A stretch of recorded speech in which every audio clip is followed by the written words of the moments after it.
Let's go. That's how you get it done, man. Was it perfect? No. Did you get plays when you needed them? Yes. Did you play your best basketball game? Not necessarily. But it doesn't matter. Did you score more points than they did? Did Evan Mobley, I don't want to say had the second most important block in Cavs history. We all know what the most important one was.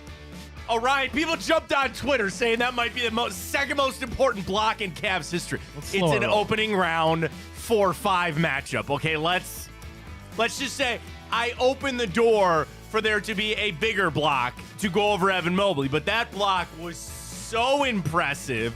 It had to be on one of the Wagner brothers. Yeah, it had to happen. You had Darius Garland show up. Little concerned about Donovan Mitchell. I'm not going to lie. There are moments in that game where I go, is he limping? What's going on here? The Cavs persevered. They persevered. You saw the changes they had to make. They did not have Jared Allen last night. The overcoming of what the Cavs had to do to get a win last night and will their way to being a game away from advancing. I was impressed. I was happy with that effort. Doesn't mean there's still things we can't clean up. There's a lot of things to talk about with that game last night, but I told you we were waking up with a win. We did that. We're feeling good. Cavs are one win away from advancing. Just do it. You got 2 games to win 1 against the Orlando Magic. That's where we sit this morning. Hell of a game from the Wine and Gold last night. Lots to talk about with that. We've got updates on the stadium coming out of Columbus with the Browns down there last week, speaking to the contingent, if you will. The legislatures, the elected officials. You ever been elected to anything, right? Student body, anything like that? Student president? That's a good question. I don't think so. I was elected the general manager at Baldwin Wallace, WBWC. Shout out to them. Missed those days, man. I was the 63rd general manager. I kind of elected myself to be the fantasy football commissioner. Okay, I guess. There wasn't really a vote. I guess. I just kind of put together the league. That's fine. You elected official over there, Ryan Tyler. I'm a former elected person. It is a super damn an important role. Legit league, I will say that. Has he got $2.4 billion in there? Because that's what the Browns might need for that new stadium. There's Not quite. A lot of things Not coming quite. out about the stadium. We'll get to that. We got time up. We'll get to the grid. I'm excited about this morning. Hour 2, Ken Miles, big play. Angry Ken. He's going to join us. We're talk horse racing. We have the Kentucky Derby this weekend. And I always love doing Cleveland ties to things. You will have a semi-Cleveland tie to a horse potentially this weekend in the Kentucky Derby. If you had a horse, Matt, that was in the race, what would you name it? I have no idea. Yeah, you got to think on that. I can't. Okay, I'm putting this on you. We're both going to do this. By the end of the show, we have to come up with our horse name. Fine. Like, Ken's horse is named Seize the Gray because it's a gray horse. It's a really pretty looking horse. It is. He's a gray horse, so they call him Seize the Gray. So we'll talk to Ken in hour 2, all horse racing. Again, timeout, morning update. We'll get to our boost for the Guards tonight. Tough one for them last night, but man, am I feeling good about the Cavs. Let's talk about it right here on Big Play. Welcome to the show, everybody. I am Matt Fontana. He is Ryan Tyler. It always feels good to wake up with a win. Cavs get it done. 104-103. Boncaro hit that late 3. Didn't quite cover, but that's okay. The block from Mobley. Marcus Morris coming off the bench. You got 28 and 23 from Mitchell and Garland. That's what you needed to be able to step up without having Evan Mobley out there. Max Strus, thank you. Okay? I was critical. He sent that... that air ball from way behind the arc. And oh, my God. He was feeling himself. I'll give him that. Oh, my God. He hit some clutch threes. You did get a little bench production. I'm just so happy about that Cavs win last night. And again, I went into the game feeling positive about how the Cavs are going to play last night. I thought there might be a blowout. Probably bad on my part knowing that we haven't had very many close games. Like John Michael was talking about on the broadcast. And he said, of the 4 games... yeah, the 2 here were closer, mostly because Orlando made them close in the 4th, and then we just got smoked down there. But really, this was the first game that was close going into the 4th quarter. The overhit. It did. Both teams scored 100. All right. Cash in on that. Dude, what game was I watching? That some team, I feel like it was like the Miami game the other day. They had 31 points at half or near halftime or something. I go, teams put that up in the middle way through the first quarter in this pace, but defense has been the name of the game. And the Cavs, again, that seemed, without Jared Allen, which you could feel that seems to be the recipe for success. You have got to have Darius Garland shooting. You have to have Donovan Mitchell being your leading scorer. You have to have Evan Mobley playing defense. But what was the biggest shift last night? You got contributions from some of the guys that we talked about. Max Strus. I'm going to go ahead and sub in Marcus Morris for George Niang. Sit Niang, man. Oh, yeah. You are a bench warmer. Yeah, you had to do it. You had to do it. He's a friend of us here at Big Play. Here's the thing. I expect George Niang to play on Friday. I expect him to be. I don't. I do. No. I do. Why would you play him? I don't think you can get too far away from what your rotation was. Okay, I want to talk about this later, but let's do it now. Like on the Marcus Morris thing, and we got a lot to talk about JB. Well, why not put him in there early? Do you really think you're going to get that production from Marcus Morris every single night? Now, again, I'm not crapping on JB for making that decision. He clearly made the right call. But, Ryan, that's a roll of the dice. We're going to change the rotation. Now, the situation you were in, you had no choice but to. You had to start a Okoro. You had to change some things up. And some people are upset about like, oh, well, why didn't you just put Marcus Morris in there earlier? I don't ever think it's quite that simple. And maybe I'm dumbing it down too much. I just think it's come to the point George Niang is unplayable. Well, the thing is, I could have said the same thing about Max Strus at a point. Yeah, but I'll come back and say no, because that's not true. Because even as abysmal, and I mean abysmal, as Max Strus shooting was in that first half, defensive rebound. His defense was the reason they won that game. And he's got a scrappiness to him. He picked up the fouls. He was getting pissy. I understand George Niang can get scrappy. He's not doing what Max Strus did. He's not on the defensive end. No, I understand that. Not one bit. And that's why that took some cojones there from JB Bickerstaff to make a change in a very pivotal game. And obviously it worked out with Morris hitting some nice shots. I tweeted that, dude. I never thought on my bingo card that I have Marcus Morris hitting multiple big threes and crucial points for the Cavs in a playoff game. Even at times when the Cavs struggled and they had many droughts, that's the reason the Magic were in the game. Marcus Morris stepped up and got his own buckets. Yeah. He made jumpers. He did. And the thing is, now, like, that's kind of my point of, like, is it just easy to say, all right, well, Morris is in now? And I guess... I think I'm not saying give him more minutes than he had yesterday. Just take that Niang role. You can't play Niang. You can't do it. You can't do it. The thing is, that is the better option because you're going to get roasted if you go the other way. If you put Niang back in there and he plays like crap, everybody's going to freak out. You put Marcus Morris in there, most people are like, all right, what else were you going to do? Right? You got to play somebody. This is the option that you're going to have to go with. So JB, it's unfortunate because I still think we're in the same situation with him. He made some adjustments, which were great. But last night also showed that game was the talent weighed out. And we were missing arguably our second best player last night. We are still the more talented team. And that is how that game played out, where your talent superseded what the Magic are. Last night, the Magic suck. Like, seriously, I don't think the Magic are very good. I think Paolo Banchero is very good. Some of the things that the Magic do, I go, what? I go, what are you trying to run right now? They run some weird offensive sets, and it's something we've discussed about some of these other games. They try to drag the Cavs down into their hellhole on how we run things and make it a scrappy, sloppy, crappy basketball game. There were elements and stretches of that last night. The Cavs persevered, I think, by their talent. You had Donovan Mitchell at times say, now's my time. I could be critical on Darius Garland. What did he have in the first quarter, Ryan? 17? Mm-hmm. Finished with 23. What happened?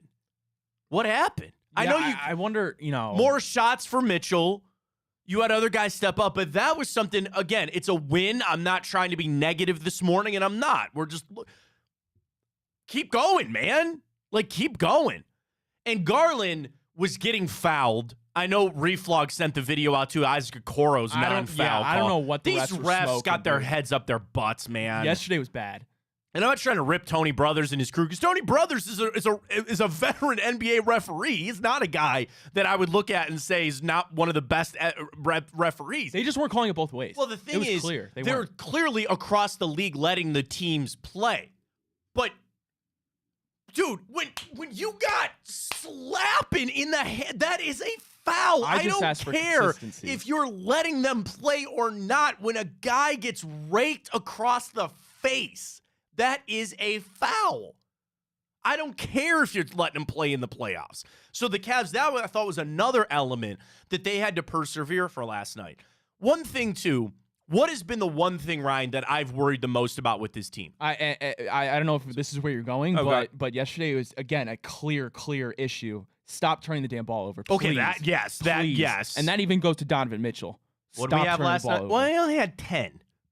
Only had 10. I mean, we had games of 17, damn near 20. So 10, but Mitchell had 4.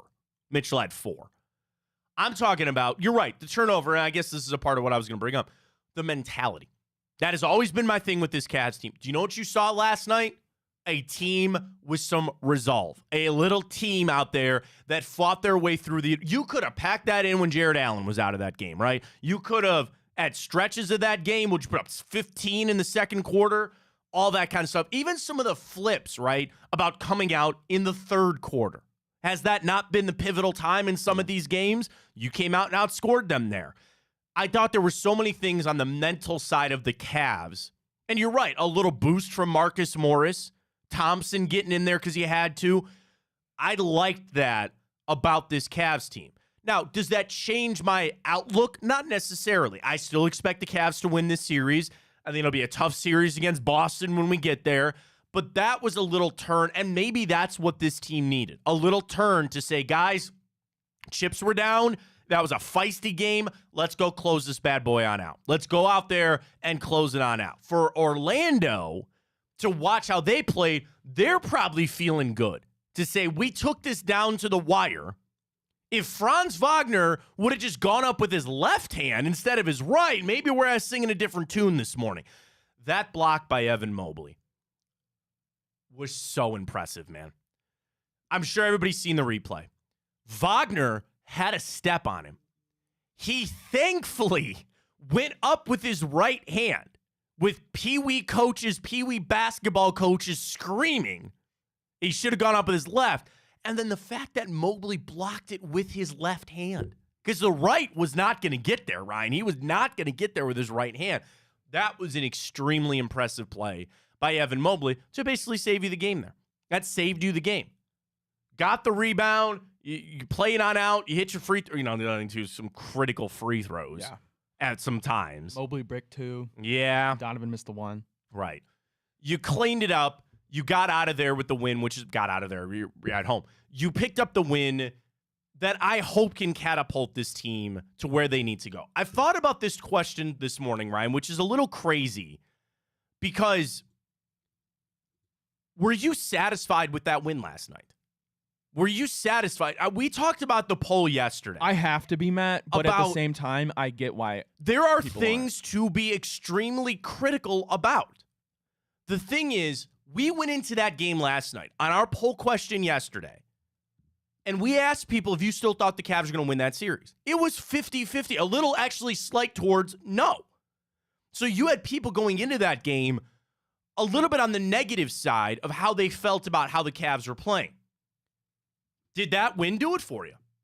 Did that win get you back on track? For the people that were out on the Cavs, did that win get you back on track? Or do you look at it and say, that was a bad basketball game, you had to rely on Marcus Morris, all that other kind of stuff? I mean, again, there are critical things, if you really want to search for them, that you didn't like about that game last night.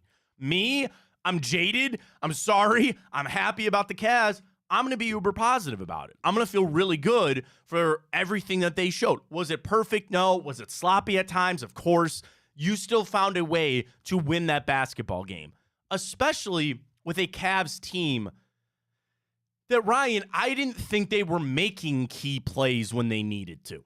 And last night, you had key plays, key shots, maybe more on the defensive side of things, but I saw the crunch time plays from the Cavs that I was not seeing throughout this series. Yeah.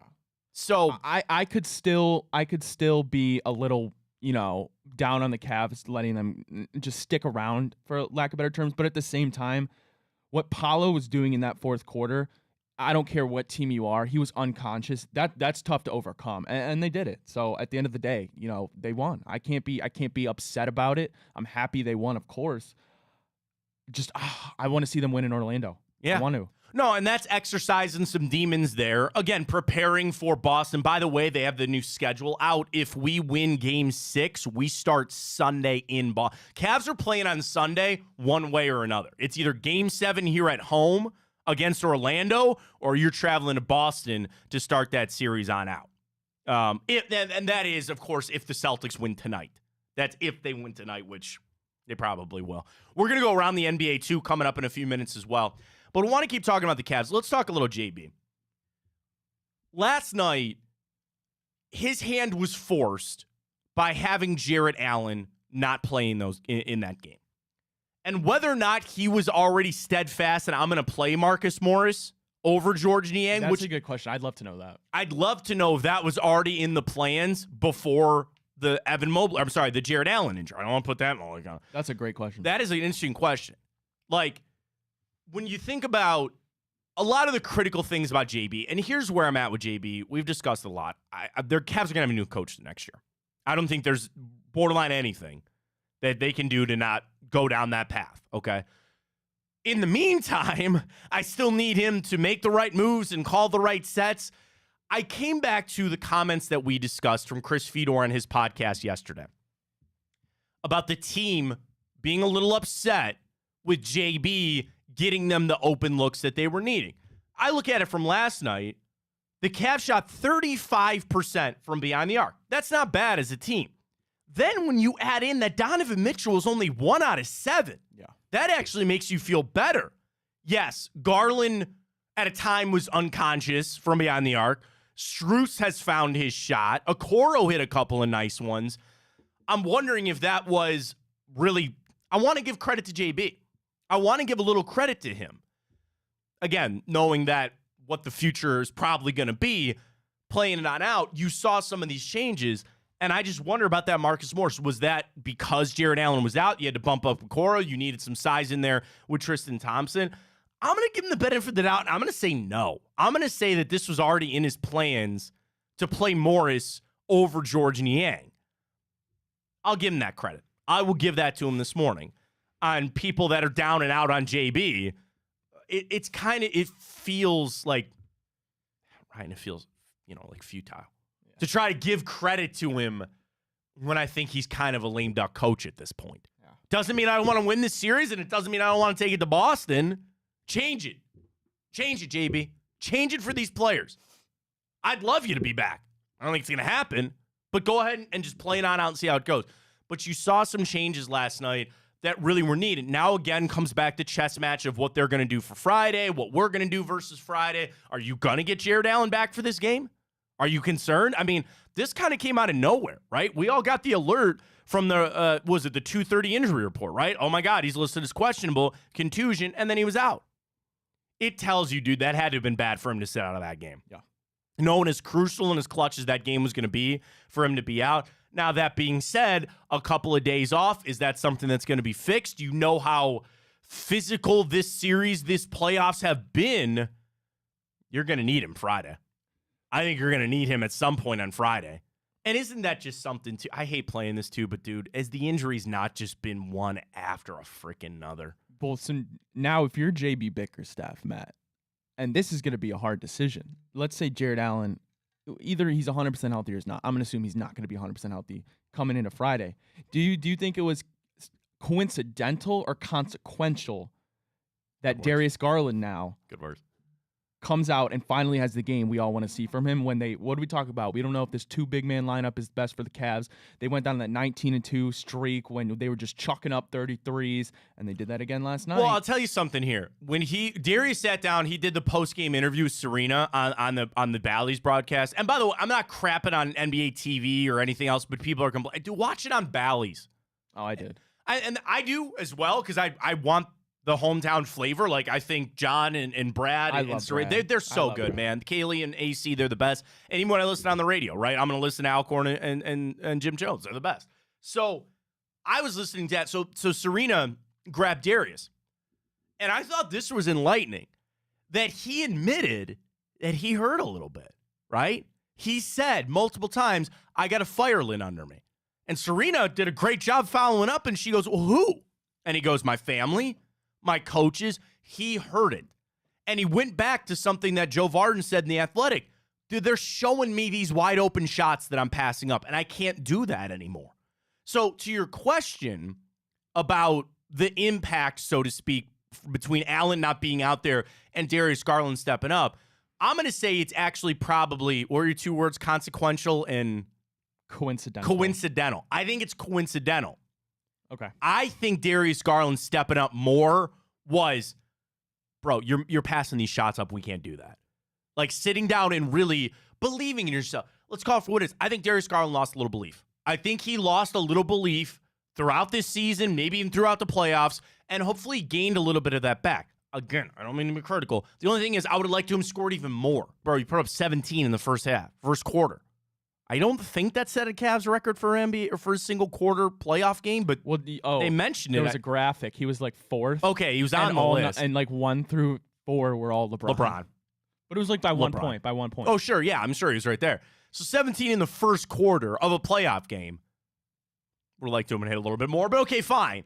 I think at that point, you maybe turned it over because that's the thing. When you can have Garland scoring, that then lets Donovan Mitchell just kind of lay in the weeds for a little bit.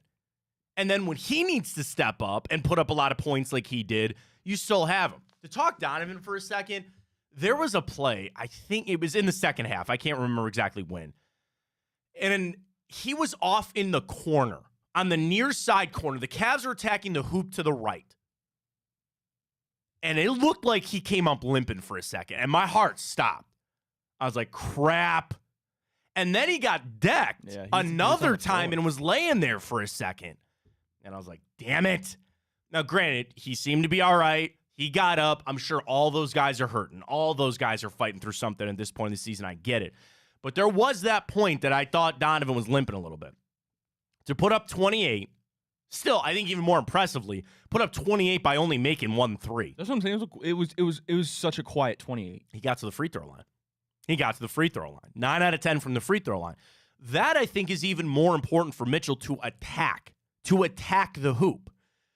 The issue is you're getting in there, you're going to get bodied, and you're going to get slammed.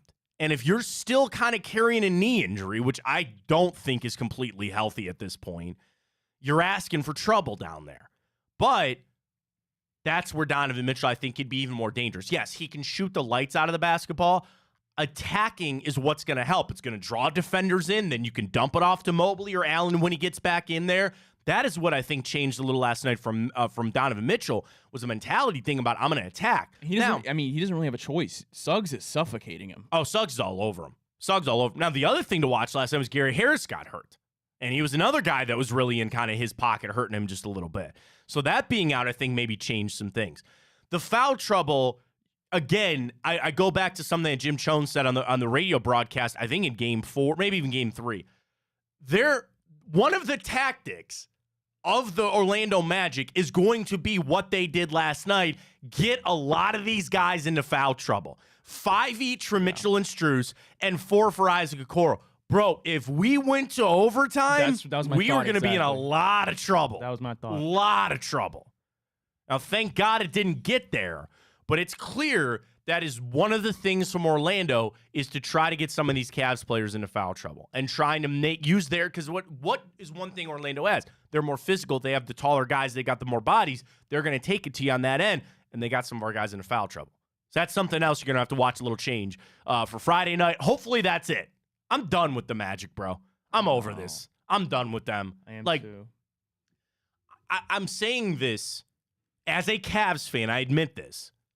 But even just watching this series, I don't think Orlando is really good. I think Paolo Banchero is very good. Jalen Suggs is fine. I don't think Franz Wagner is all that. No, he's their second best player, at least supposed to be. Offensively, outside of Paulo, I mean, they're piss poor on offense. They got nothing. The man. thing is, they got nothing. The Magic aren't necessarily a good team, and that's like they won 2 games on us. They blew us out at home, but whatever. Right. They're very good at dragging them down to your level. That's what I'm and saying. Playing physical ball, and like you said, getting them in foul trouble. They're very good at that. They're very good. And I'm not trying to take anything away from the Cavs, certainly, but it's like I watch Orlando play, and I'm just like, ugh. The East is not okay. We're gonna go around the NBA in just a second, but like you watch some of these teams in the East, you realize it's not good. It's really not some good basketball right now. Cavs persevered. They got to win. Plenty more to talk about the wine and gold. We'll get to the stadium updates with the Browns. We're gonna get to the grid early. We've got plenty coming up in hour 2. But Ryan, let's do it. Let's go around the NBA. Alrighty, Matt. Well, another great game with the 76ers. Was a fantastic game. Tyrese Maxey, man. I'll tell you what, if the Sixers come out, they win the next 2 and they end up beating the Knicks, Tyrese Maxey, man, he's going to have even more fans. Tyrese Maxey Who was on ESPN this morning? It might have been, was it Malika Andrews? No. Somebody was on ESPN this morning talking about that Tyrese Maxey might actually be like one of the future faces of the NBA. Oh, dude. He's incredible. I think it was Andrea Carter. Andrea Carter was talking about it on ESPN this morning. He's incredible. Tyrese Maxey has to be in the conversation for the future face of the league from Andrea Carter this morning on Get Up. That 3, and I'll admit I had a parlay and I had money on the Knicks to win. You know what everybody's talking about this morning? Request Tyrese. Yeah, thanks a lot, Tyrese. But I tell you, man, it was worth it to watch that game. And Madison Square Garden was rocking. That was a playoff atmosphere that you could feel through the TV. Now, I was flipping back and forth. I needed the 3 screens last night. I had the Guardians on. I almost turned them off at a point. I had the Cavs, but I kept flipping back to that 76ers Knicks game. That was a fun game to play out. Ryan, do you know what a lot of people are questioning this morning, rightly so? Why did they not foul? Why? To everybody this morning, CBS Sports, one of the questions up, why did Tom Thibodeau not tell the Knicks to foul before Tyrese Maxey hit that 3? The only thing that hurt you there was a 3. And I think there was a broadcast that, was it Reggie Miller? Somebody mentioned that, and everybody goes, oh, what are you talking about? That was a clear situation. You were actually just better off fouling him. Yeah, that's always a thing that's so easy in hindsight, though. But again, I get the point. You're only hurt by a 3 in that, and I guess I don't want to say that few of time, because Maxey brought it up, spotted straight up, and said, everybody get away from me. A logo 3. But then the Knicks also had 8 seconds, I think. Yeah. And they didn't call a timeout, which I think maybe is kind of the smart thing. You're in the flow. They got in not great. I mean, here's the thing. Brunson got to 6 feet, but he was just so far to the baseline that he just put up a horrible shot. And I think it got blocked, too. And then you go to overtime and you just have nothing. Because, dude, even then, come on, overtime, what's the first thing? Jalen Brunson splashes a 3. And you're like, all right, Knicks are back on this. That was a fun-ass game to watch. That was a really, really, really fun game to watch. But there were miscues in that. The other thing is Embiid. Dude, he's like dragging a foot. Then again, Brunson got smacked on the flagrant there. Fun game to watch. And of the series that I was watching across the NBA, right? You got 2 series in the East that I think are bad. I know the Bucks, dude, we'll get to that game. What in the are the Pacers doing? But anyway, I think you only have one good series on each side at this point. And I think the Cavs-Orlando is a good series because it's close, but it's not good basketball. No. But I think that Knicks 76ers series is close, and it is good basketball, and it is fun to watch. So really a lot of fun to watch. Just as a fan last night, you heard just rocking the crowd. It was so great. I hope that goes 7. I hope, just from a viewing standpoint as a fan, I hope that series goes 7. It's a lot of fun. Who do you want to win, Sixers or Knicks? I mean, I guess the 76ers.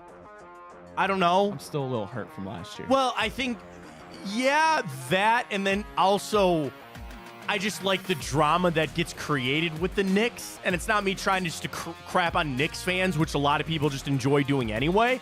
I like that drama, right? Where as soon as the Knicks season ends, are they on the horn calling for, gosh, who was it that Stephen A. Smith said? Devin Booker. Are they on the horn? What are we doing here, right? The issue with that is, who's the other name that's going to get swirled around over and over and over and over again? Donovan Mitchell.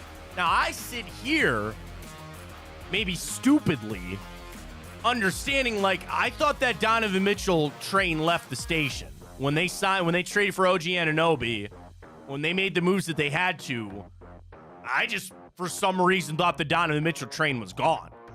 The same thing, then, how the hell would they get Devin Booker? I don't know. So I guess I would take the 76ers. I really don't have much. Should I hate the Knicks more than I do? Probably, I guess, after how well last year went. I guess I don't really have much for or against the Knicks.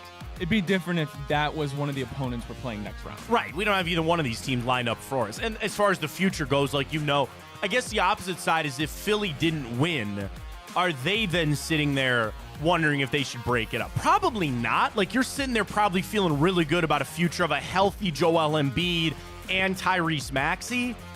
That's a good core to start. Now, they need a couple other pieces, too.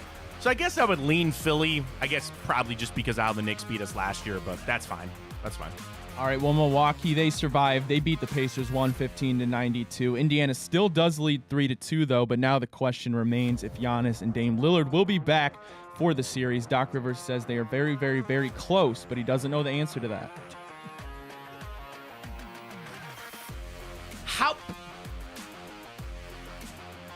How do you do that? How do you lose that game as the Indiana Pacers? Seriously. Oh, Bobby Portis is putting up 29. I know Bobby Portis and Chris Middleton. I like Chris Middleton. I'm a big Bobby Portis fan, too. How do you lose that game if you're Indiana? Seriously. They should have let Milwaukee advance because that was just such a horrible loss for the Pacers. Now, that being said, you stand there and you actually ask the objective question. Are the Pacers really that good? Pascal Siakam had 12. Tyrese Halliburton had an all right game, but he was MIA for how many games? Oh, he's the most overrated star there is in the NBA right now. Yeah, I still give that Trae Young, but that's just me. Like, how did the Pacers you had no business losing that game. Now, they're still up 3-2, and now we all wait for Dame and Giannis. The Giannis thing, I'm glad I'm not in the situation of the Milwaukee Bucks, right? How do you make that decision of we have our star player that it sounds like they're guarding against him tearing his Achilles, Ryan. It sounds like they are truthfully trying to guard against him tearing his Achilles. But you need him out there to close this thing on. I guess maybe you don't because you won that game. How you did, I don't know. And smoked their ass, by the way, too. What is that balance of putting him in? This isn't Dame. Dame Lillard, I think you're putting him in there no matter what. Giannis is your franchise. How do you make that decision, man? That's a tough one. Yeah. It's going to be an interesting one to watch. Don't end Do you think the Pacers are going to close that one out? You have to answer that question right now, not knowing if Dame or Giannis. Because, again, if one of those guys comes back, obviously we're leading Bucks here. But the Bucks got to win 2 straight. They got to win 2 straight here, just one more for Indiana.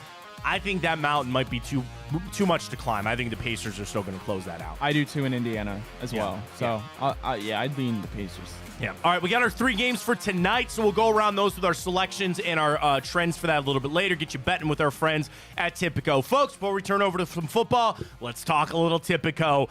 The imperfect parlay is where I want to go. You could play, 2 games tonight. Heat, Celtics, Mavericks, Clippers.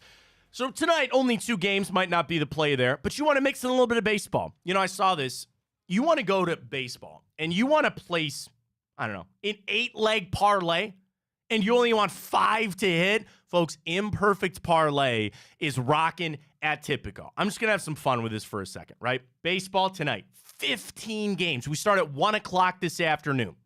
Rays, Brewers. You like the Rays minus a 1.5? All right. Cardinals, Tigers. Give me St. Louis. Twins, White Sox. I'll go Twins minus a 1.5 there. I'll take the Royals to lose to the Blue Jays. I'll take the Braves over the Mariners. I'll take the Phillies over the Angels. I'll take our Reds plus 1.5, all that. Cubs, Giants, Nationals, whatever. I've got a 10-leg parlay.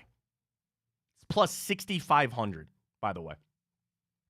If I just want 7 of my 10 legs to hit, that's plus 310, right? 7 out of the 10, and I'm still at plus 310. That is the imperfect parlay. You don't need all your bets to hit. You just want a certain number of them to hit. That is what you're rocking with. And across sport, hockey, basketball, baseball, you got it all right now with Tipico. It's my favorite thing going. New promo for us with Tipico. Here's what it is. Code Fontana150, Fontana, the number 150 in the promo code when you sign up with Tipico. Here's what it is. And I know it's a big ask, but you're going to get it back.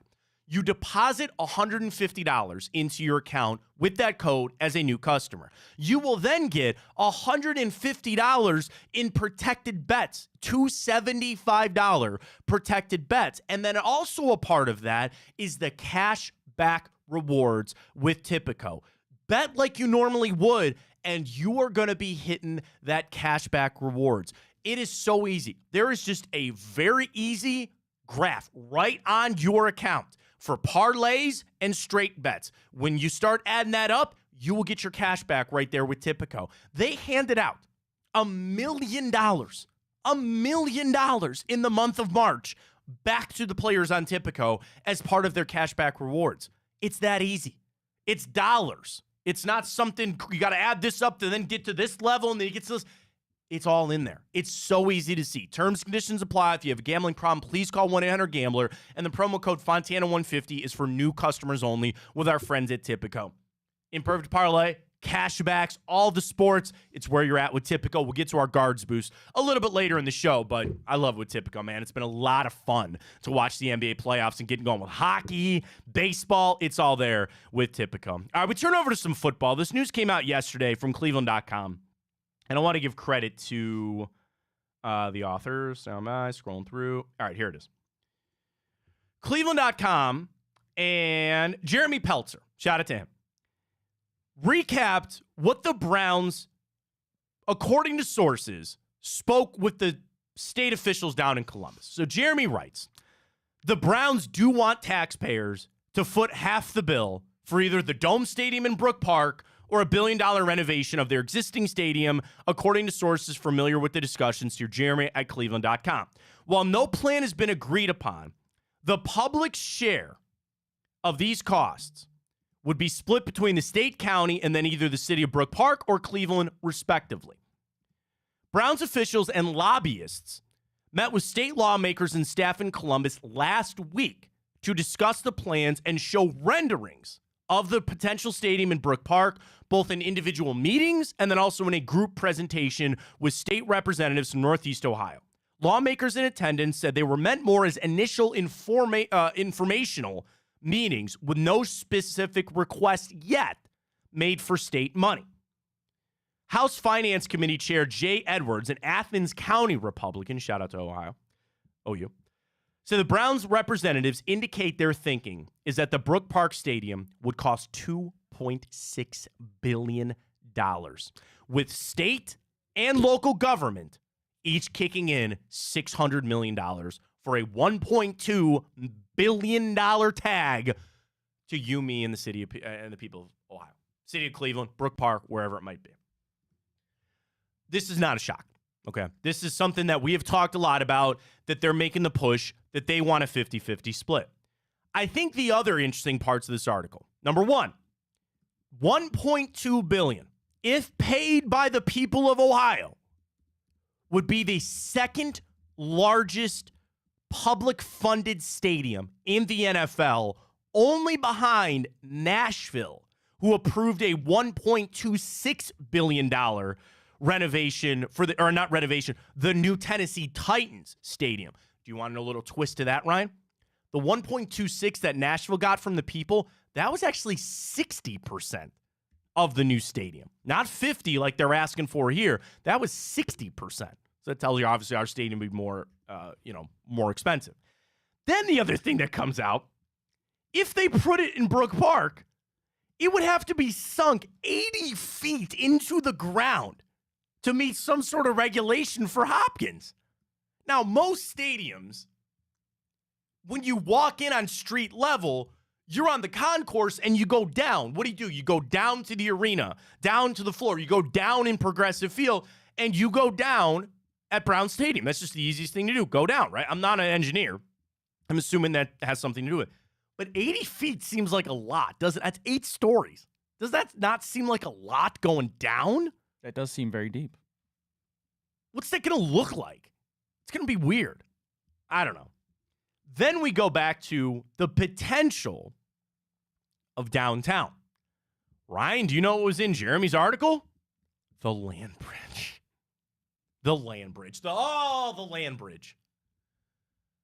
Find me a unicorn before you find me the land bridge. They have talked so much. And what I'm talking about is we all know like the railroad track and Route 2. And they've discussed so much about connecting the lakefront to the city. Because the only way you can do it right now is East 9th. The sea of people that go down East 9th, I guess you can come up West 3rd too, but whatever. Down East 9th, they want to create this land bridge. How in the hell is that going to work? Seriously. When all you have up lakeside is a giant-ass building. Well, okay, you have the free stamp, you've got a parking garage, and you've got City Hall. I don't think those are moving, right? So you're still going to be disconnected from the rest of the city. As much as we talk about the stadium, and I think right now there is not much for us to grab onto. This is all, exploring, kind of talking about it. The land bridge is one thing. Like, no, absolutely not. Plus, then who's paying for that? We can't, dude. This has been my biggest thing about Brook Park. There's a reason I keep bringing this up. So now it's official, or again, not official, but about as you can be. They want their 50-50 split. This is not something that the Haslam's, like a lot of people thought that they'd go to Brook Park and they would just build it on their own dime and they'd put in, I was talking with Jordan Zerm, shout out to him. They put a yard house in there and they put an Applebee's in there and they put a couple of shops and a hotel and some apartments and they'd own all of it and they'd get all the parking. That was kind of the dream, I guess, that the Haslam's would foot the bill. Well, they're not. If we can't come up, if we're having trouble scraping together $500 million, where the do you think we're going to get $1.2 billion? For what? For, again, these grand ideas of what's going to happen at Brook Park.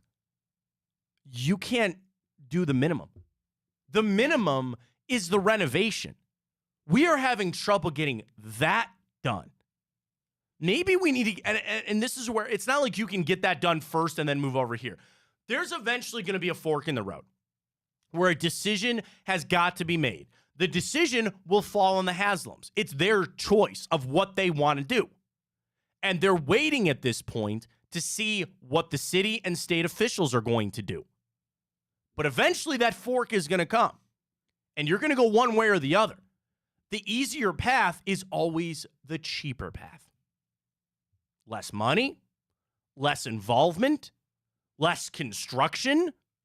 There is an inherent issue with where are they going to play? What are they going to do? You're going to have to sit them out of there. Is this going to be you just work every summer for 5 years? Then people be really pissed because the few summer activities you actually could get at that stadium, you probably can't because you're going to be working your down to the bone trying to get this done in 4 months every year. A lot of issues. I get it. But I'm just going to stay steadfast on if we're having trouble figuring out the easy path, then I don't see any way we go the hard route. And I get that you might try to tell me that Brook Park is easier. The land is already there. You can work while you're in the old stadium, right? You can $2.4 billion? $2.4 billion with the Haslams asking for the money of 1.2 from the people. I don't see it. I don't see it. I really do not see that. And I'll eat crow, and there's a lot of people telling me that I'm wrong. There's a lot of people that say, Matt, this is inevitable. They're going to Brook Park. You need to get on board with it. I'll believe it when I see something more tangible. I seriously, I think they're going to stay downtown. Now, the thing is, you still got to come up with that money, and you got to figure out what renovations actually mean something. I know the Haslams want a dome. I know they want it over there. Where are you going to get the money? Where are you going to get the money? Can think about that ask of $1.2 billion from the state of Ohio. And Cleveland and Nashville, maybe you can make some, comparisons. I was something like demographic, but like, yeah, how much money do they throwing around down there in Nashville? I don't know. If we were the only game in town, if the Bengals did not exist, I think we're having a different conversation. Because then you'd have more of the state of Ohio. You have got to remember that in the state, which again, you want $600 million from the state, then you want $600 million from the city. The state has a lot of Ohio State fans. The state has a lot of Bengals fans. The Titans are the only game in town down there. They'll pass whatever they want. They'll get it done. That's why they came up with it, because they got the whole state behind them. It's different with the Browns. And you got a pocket here in Northeast Ohio. And I'm not saying there are people that aren't Browns and Ohio State fans. But the thing is, you're competing against that. You are competing with it. Because no matter what, well, I don't say this is going to go to a vote. It's not like they're going to, maybe they will. I don't know. What if they put a bill out, Ryan? And they said in a special election that the state of Ohio, that every tax-paying person watching this, listening, you're going to go to the polls one day. And they're going to put this bill in front of you. And they're going to ask you, should we pass this? They'll never pass. That's kind of my point. Then where are you coming up with this money? Where are you? Are you going to a reserve? Like, what are you doing? Where's this money? You're just going to create out of nowhere. The sin tax are pennies. Pennies, drops in buckets to the money they actually need. Where the are you going to get the rest of this money? Where's it going to come from? And I've said, as a taxpayer of the city of Cleveland, I have no problem footing a little bit of the bill, right? I have no problem if they came to me, Ryan, and they said, here it is, and, you know, it's so hard because what? Property tax? I saw something this morning. They want to pass a bill to stop property taxes from going up. What if they asked you for $500 a year? No, like overall. Yeah. $500. Yeah. But I get a stadium in Brook Park. See, here's the other issue. I would want to know where my money is going. I would, no joke. Because here's the other thing. It's not just $500 for me. It's $500 for my wife. It's $500 for each of my in-laws. It's $500 for my brother-in-law, for my sister-in-law. It's $500 for every single person. Think about that. And there are people out there. That's a lot of money. I understand that.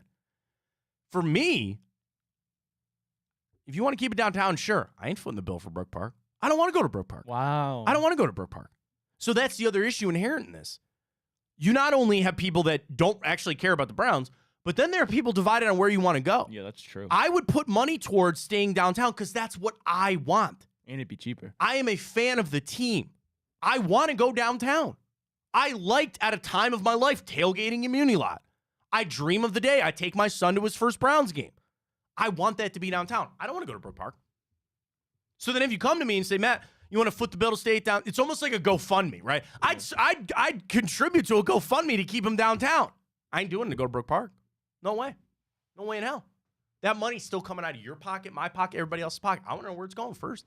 And I think that's the hardest part. There's no way that they could get public support for this until they actually know what's going to happen. Yeah.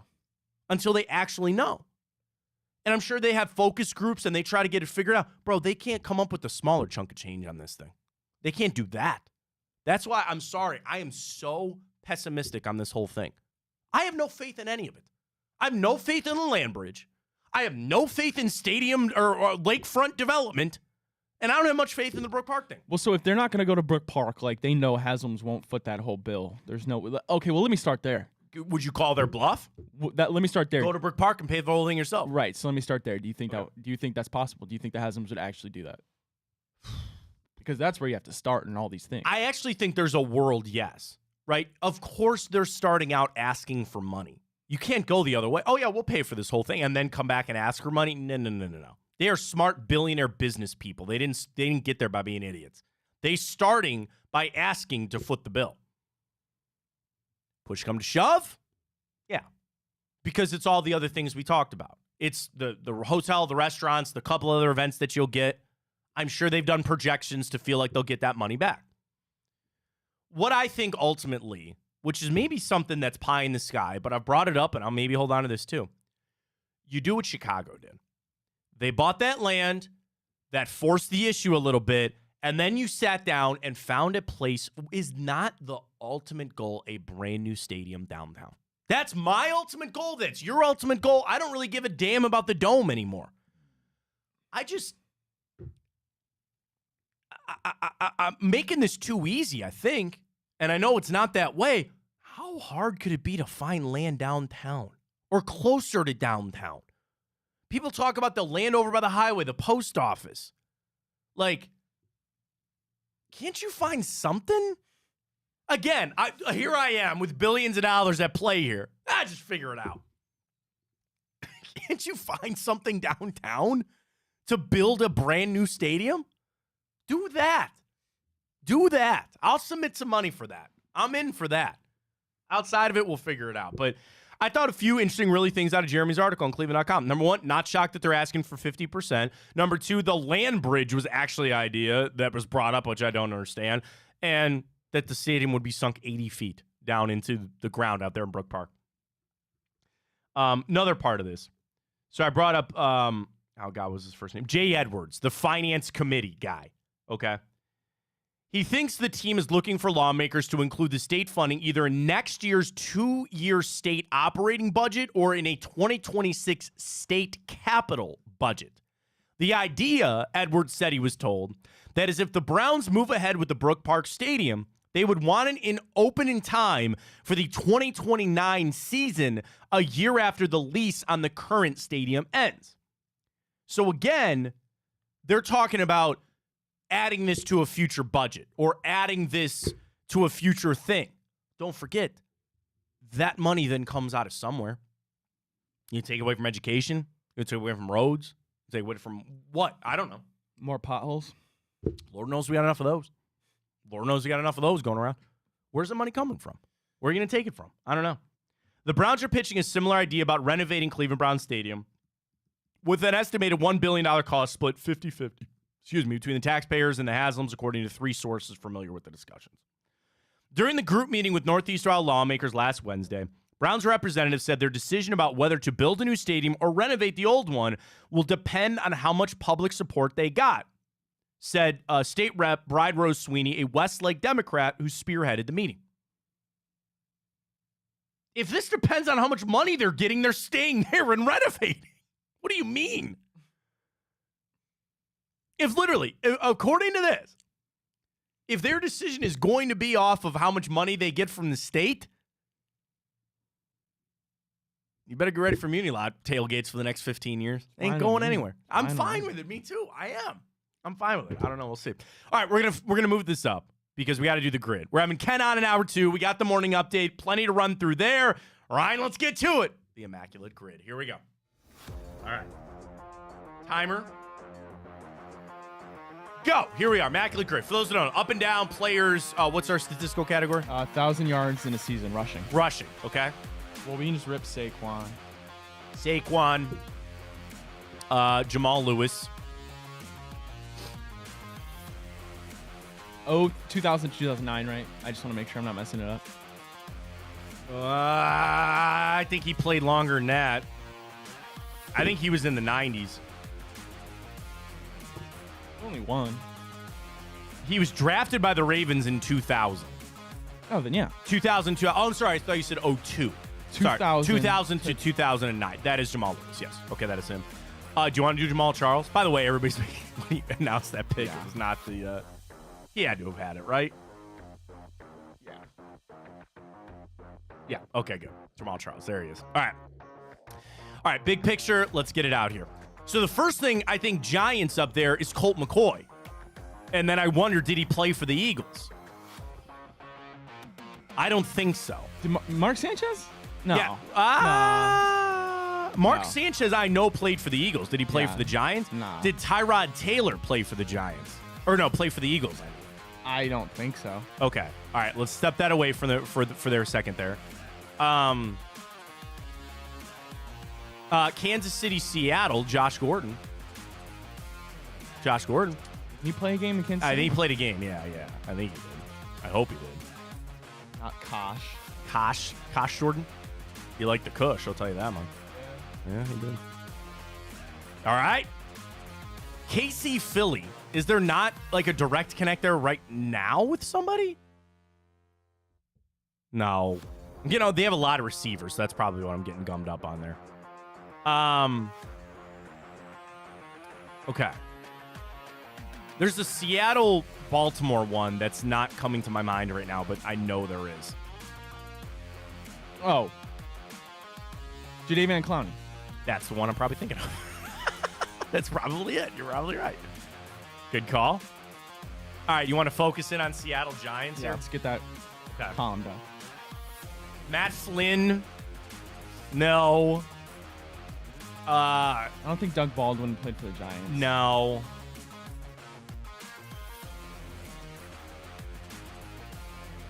Marshawn Lynch never played for the Giants. Richard Sherman? No. I mean, okay, Cam Chancellor, No. Bobby Wagner. Oh, man. Greg Olson, no. Matt Breida. Did he ever go to Seattle? I don't know. I don't know. All right, let's think quarterback. Geno Smith never played for the Giants. Drew Lock, no. I keep coming back to Colt. McCoy. And again, Seattle does not ring any sort of bell for me with him. No, he never played in Seattle. No.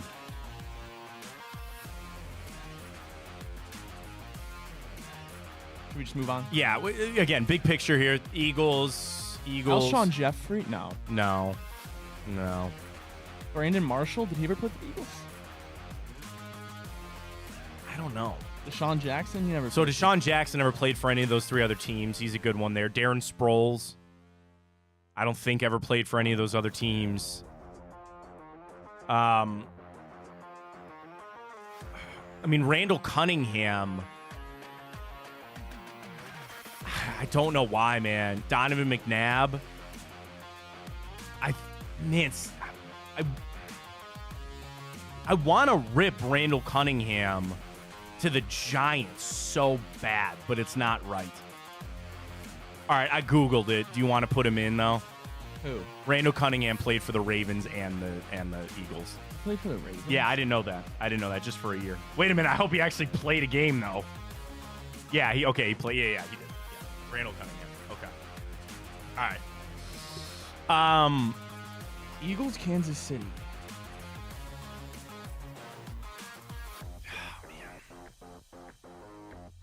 Blake Bell, tight end. I think they drafted him. Yeah.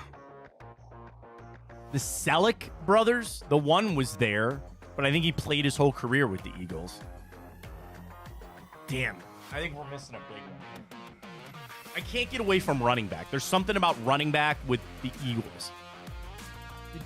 No. Jay Ajayi? He played for the Giants? No, he played for Miami. LaShawn McCoy. That's it. I knew there was a running back. I knew there Eagles, was one. Chiefs, Shady right? McCoy. Yes. I knew there was a running back. I knew there was one. I knew it. All right, let's focus back in on our quarterbacks. Fitzpatrick. Did he play for the Giants? I don't know. Mike Glennon. I don't think. And obviously the Giants, but Yeah. Carson Wentz? No. Nick Foles? I don't remember him on the Giants. I don't know. I don't think so either. But there's so many teams that I forget that Nick Foles was on. Daniel Bellinger? The tight end? Did he play in Seattle? I know he played in New York. I know. That sounds... I don't know. I mean, that's a deep cut there. I appreciate that. That's a deep cut there. Jason Pierre-Paul? I don't think he played for the Eagles or Seahawks. Jason Peters never played for the Giants. Graham Gano? Damn, that would have been a great one for Eagles Seahawks. But we don't have that. I mean, Graham Gano, Jason Myers. I'm just thinking of kickers right now. No. Well, yeah, you're right. Graham Gano. Man, if we needed to really rip one for the... Joey Sly? No. And he just got cut, by the way. Yeah, by Washington, I think. Washington? Yeah. Oh, no. Jacksonville. Because they also released Zay Zay Jones, Jones. which a lot of people are interested to see if he can come to the Browns. Jamal Adams went to the Jets.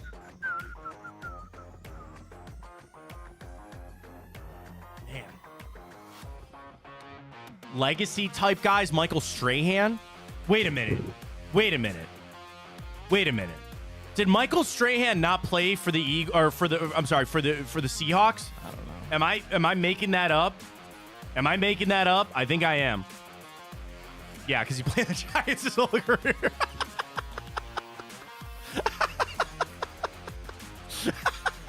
Yeah, I am making that up. The brain's a funny thing. I That's want hilarious. it to work so bad for the grid, and it never quite does. All right. We might have to call it. It's 10 o'clock. We got the morning update. We got to get to Ken. All right. All right. What do you want to see? Yeah, just the two that we missed. Giant Seahawks, right? Giant Seahawks, yeah. Brandon Marshall. Oh, good call. You're Golden right. Tate. Oh, Leonard Williams. Oh, my God. He just got there.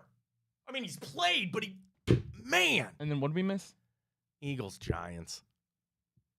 There's going to be a legacy guy on here. Herschel Walker. Yeah. I wouldn't have gotten that. Quarterbacks? I don't know any of them. Okay.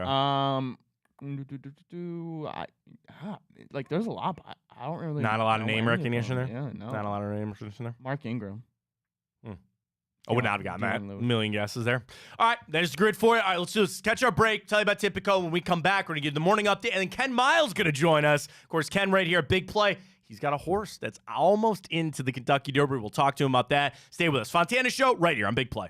Well, how do they know I'm doing this? Did somebody leak this out? It's social media. Oh. It's just, that's the way social media works now. I thought maybe you were just running that yap.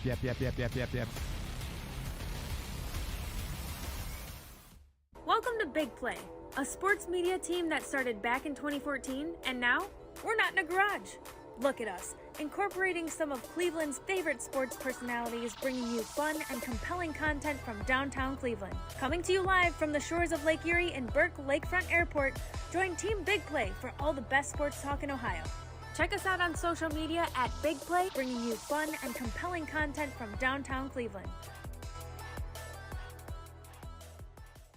Anthony Schlegel, just how physical he was. You saw the girth and the power and everything he was bringing to the table, especially when he was a nice beefy 255 playing middle linebacker.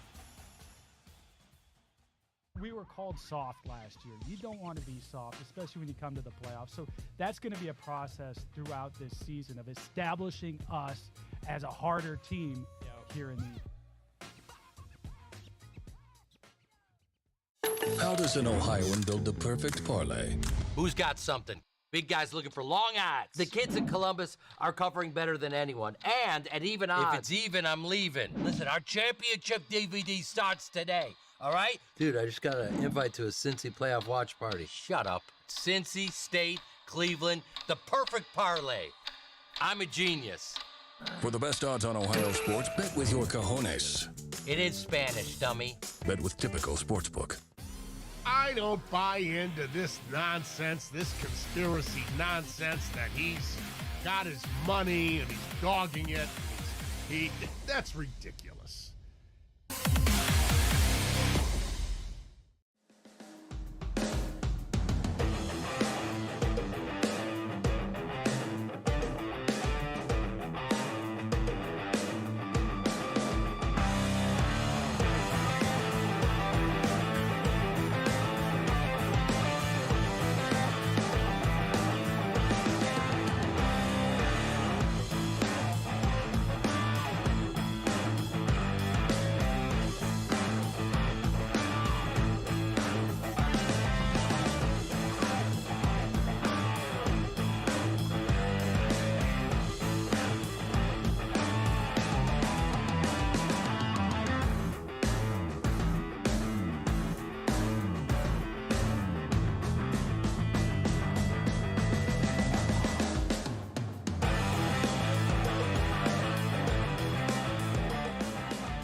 All right, welcome back to Fontana Show right here on Big Play. We get to the morning update. We got time up, and Ken Miles going to join us. Talk a little horse racing this weekend, Kentucky Derby. We're going to show you a picture. So Ken has a horse. that the fact that he, at this point, has missed out on the Derby by about 6 inches is insane. We'll show you that picture. We'll talk to Ken coming up in just a little bit. But Ryan, we got a lot of stories to get to. We call it the morning update. Please take it away. All right. I just want to say real quick. Charles said, damn it, my power went out in the middle of the grid. Oh, Charles is our guy on the grid, man. He helps us out on YouTube. By the way, if you are watching... Shout out Beast Girls, too. Yeah, dude, tweet at us. Get on the YouTube side of things. Get on the Twitch comments. This is meant to be a group activity. You know, all right, real quick, because we got the morning update to get to. You and I sometimes struggle a little bit with the grid, but what I like is it's a mental activity. It stimulates. Doesn't it get you going a little bit? And I hope the people out there, if you're sitting at work, sitting at home, just get you a little mental activity going with you in the morning. All right? We want your help. We want you to get going there. Some are easier than others. It just, I don't know, it gives me a little boost. I enjoy doing it. So I have fun with it, even though we struggle with it. My dad watches the show every day, and he goes, I'm sick of the grid. I'm sick of sitting there watching you guys struggle with the grid. We put the timer on it, so it goes pretty quick. All right, grid is done for the day. We didn't get it done. We'll be back with that tomorrow again. Ryan, morning update, please. All righty. Well, speaking of struggling, Hunter Gaddis, Matt, the Cleveland... Okay. Go. No. Go ahead. Finish out. Go. Why is everybody all of a sudden freaking out on Hunter Gaddis? I'm not freaking out. I'm not you. Okay, he gives up the home run last night. You had no business being in that game. And I understand that that's not a good excuse to lose. Like, the bats were hot. You came back. Whatever. All right? I like Hunter Gaddis in the back end of that bullpen. And people are going to say, you're an idiot. What are you doing? Game log. All right? He was easily our best bullpen pitcher up until that point. All right. Okay. Outside of Clausen. Okay. Hunter Gaddis has 3 blown saves in a row. All right, I get it, right? Very tough stretch. Last 3 outings, 4 hits, 3 hits, 1, 2, 2, 2. He's given up 2 runs in each of his last 3 outings. Okay, maybe I need to cool a little bit on Hunter Gaddis. I guess I look at it from this standpoint. I think he's still learning as a guy that's now a converted starter. He's got gas in the back of that bullpen. He's going to have lumps. He's going to learn. I like him in that setup role also because who the hell else are you going to put in that setup role? I don't trust Eli Morgan there. I don't trust Cade Smith there. I don't trust Tim Herron there. What else are you going to do? You get Henges back? Maybe? I don't know. There's bigger issues afoot with the Guardians. I'm sure cookie might be baked. Wow. Sorry, that was just... The cookie has crumbled. Bad, Matt. Stop it. That was bad. That was really bad. I'm sorry. Xavion Curry coming up. It's going to have to be. They're going to have to make that move when they get back off this road trip, man. That's just, I love Cookie, and maybe they can find a spot for him in the pen. That's done. All right, Matt. Yeah. Well, on the good news side of things, Yeah. our Cleveland Cavaliers, they retake the series lead against the Magic 3-2. Donovan Mitchell leads away with 28 points.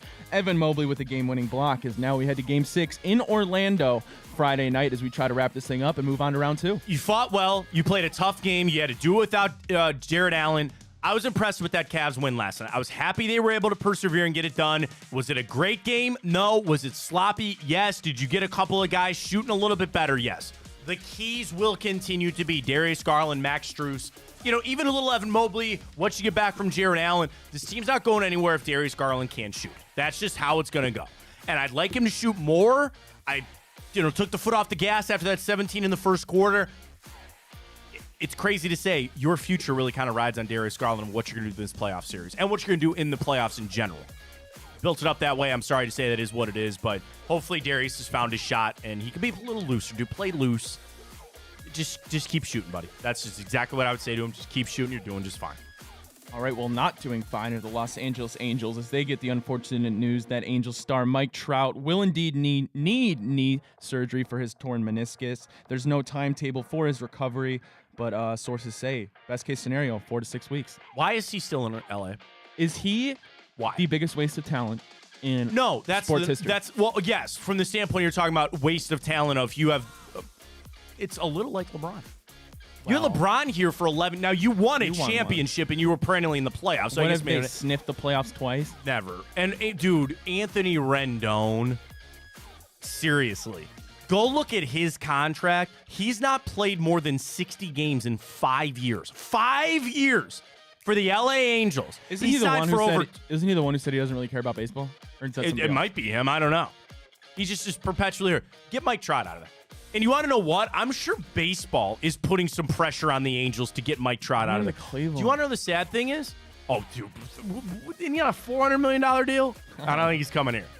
You want to know the sad thing is? I think Mike Trout wants to stay in L.A.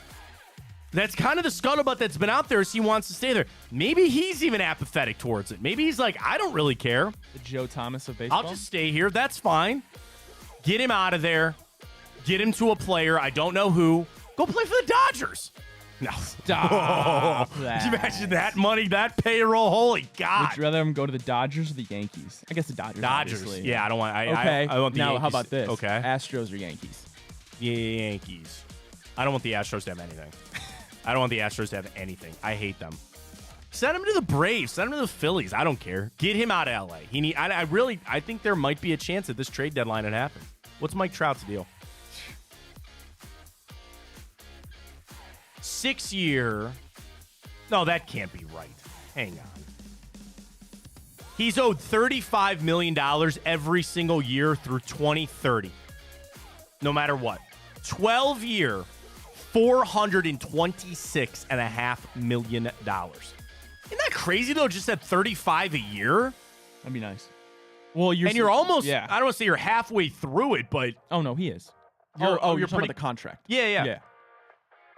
You have 1, 2, 3, 4, 5 more years of Mike Trout after this season. But, of course, the thing, he's got a no-trade clause. Mike Trout, the best baseball player in the last 20 years? Yeah. I literally, the only reason I pause is trying to think of somebody else. Yeah. Consistently, nope. Yeah. For defense, he's starting to steal more bases again. He's so good. He is so good. So he needs to get the hell out of there. Yeah, you're right. It's been malpractice. It's been mismanagement. They can't put the team around him. They let Ohtani go. They just need to see. And here's the thing. You will get a buttload of prospects for him. You will get the pick of the litter. Trade him on out, man. Get him out of there.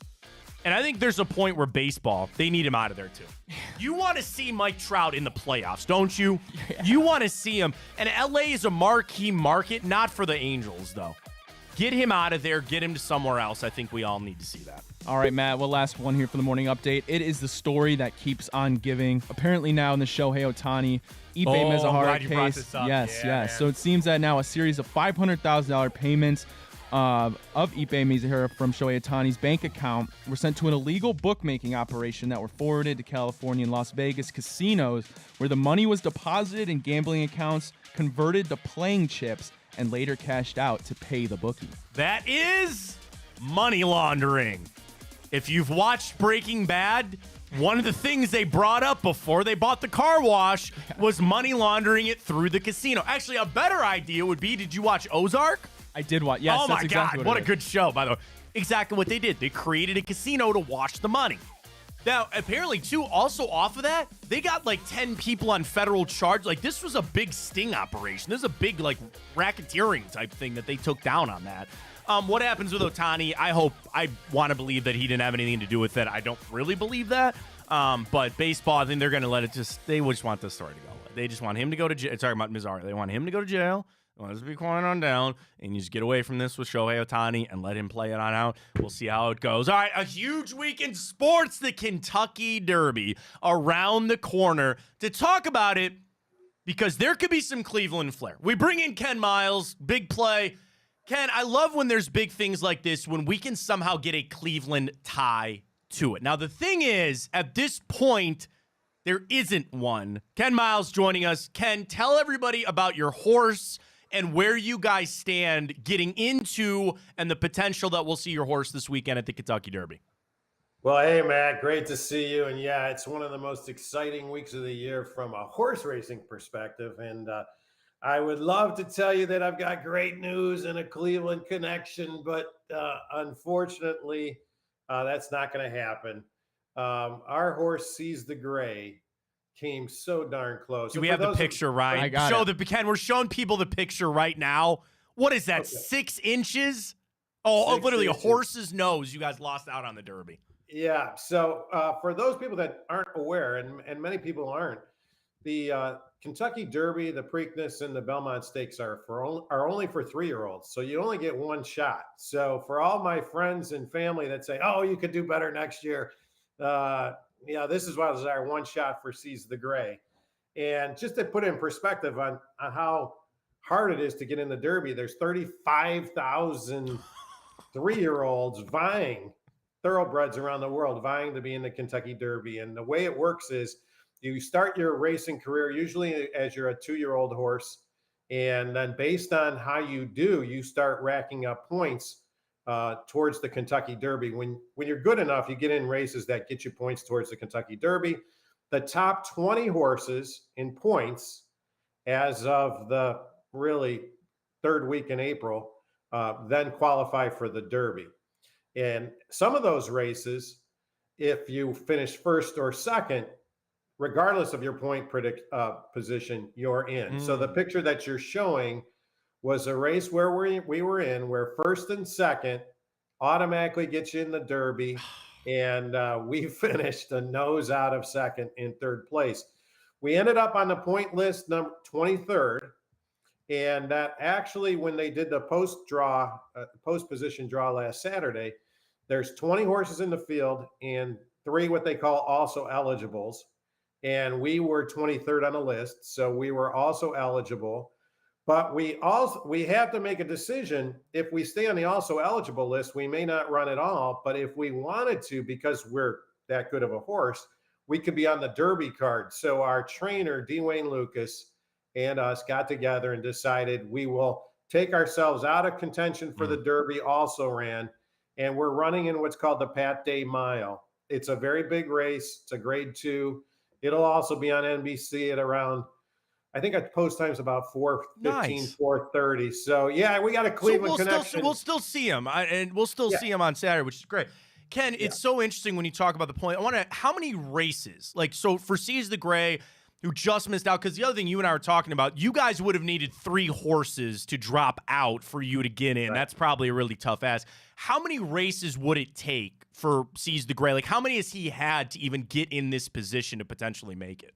Yeah, that's a lot of people don't realize. And by the way, if we would have stayed in, 2 horses have dropped out. So we'd be right now 21. So we'd be 1 away. So my wife is on pins and needles. She's like, oh my gosh, I'm sure somebody's going to drop out, because as you mentioned, these horses have not run very much at all. As I said, they're 3-year-olds. They start their career as 2-year-olds about halfway through their 2-year-old year. And so they've run maybe 3 races, 4 races, but they've never run a race with 20 horses. So this is so new to them. And they've never been in front of a crowd like this. That's new to them. And they're animals, but they also have such huge personalities that you just don't know how they're going to react. And so that's why we laugh when we watch the Kentucky Derby on TV, or hear the prognosticators, or read all the articles of who's going to win. Everybody's so certain who's going to win. Nobody knows. It's usually not the favorite that wins, because this is so unpredictable. And just to put it in perspective, the standing in the starting gate while 20 horses load is so new to these horses, with all this excitement and energy. And I can only tell you, after having been there a number of times, the energy of 300,000 people is so palpable. And believe me, the horses feel it. And then when that gate opens, the sound, just the sheer sound and explosion of 20 horses, all compact, coming out of the gates, it's unlike anything these horses have ever seen. So that's why where you're at in the post position and in the gate lineup is so critical. And some of the favorites this year are going to have a real tough time, because they're in post position 1 and 2. Ken Miles joining us. Of course, you can see Seize the Gray in one of the earlier races, talking about Northeast Ohio connection to the horse race. And Ken, of course, one of the owners of that horse. Ken, I see it all the time, too, when they're in there and you see the horses getting fidgety and you see the people have to jump back in to kind of calm them down. What's that like as an owner, like the build-up? Because you mentioned it, where you're going to ask this. We ask athletes, people, to show up on the biggest stage. I think about the Olympics, where you train for 4 years. You get 1 shot. And if you wake up that morning with a cold, you wake up with a sore ankle, and you got to go out there and perform for your 1 shot, it's the same thing. But now you're asking that of a horse and an animal. And you're right, you spend so much time with it. What is that morning buildup? Not even for the Derby, which I know you've been to and all that, but even some of the other big races. What's that morning like for you? The owner, the jockey, the horse itself. There's got to be a lot of momentum buildup. Yeah, so these are the best way I could describe it is these are world-class athletes, and on the day of the race, they know. They have an instinct. And by the way, these racehorses love to race. This is what they're bred to do. They're thoroughbreds. This is what they want to do in their life. So anybody that will say to me, oh, this is not fair to the horse. No, this is what they were meant to do. And in the wild, thoroughbreds just run wild. They just run all the time. So they love it. But on a day of a race, they definitely know, and they're treated like kings. Give you an idea for the actual race. Maybe about a half hour before the race, my wife and I will go down into the paddock area and we'll talk with our trainer and we'll be standing with our jockey. And we're fortunate. We've got, for a number of our horses, some of the top trainers in the country and top jockeys. And then your horse will be brought out from the barn and into the paddock area. And it's quite an emotional moment, actually, as you're standing there. And, it's like your child. And you're talking to them and you're saying, come on, you could do great. And you could tell if they feel good or not. If you see a horse, and if you're watching the Derby on Saturday or whenever you're at a race, if you see a horse profusely perspiring, that's not a good sign. Mm-hmm. What you want to do is you want the ears perked up. You want the tail wagging. And then you hear the famous sound. And that is at every race. That's the call to the track. That means riders up, and then you walk with your horse out onto the track. And trust me, my heart is beating. That's got to be such a cool walk, though, Ken. I mean, that's got to be up there when you're walking out there. That's got to be awesome. Yeah.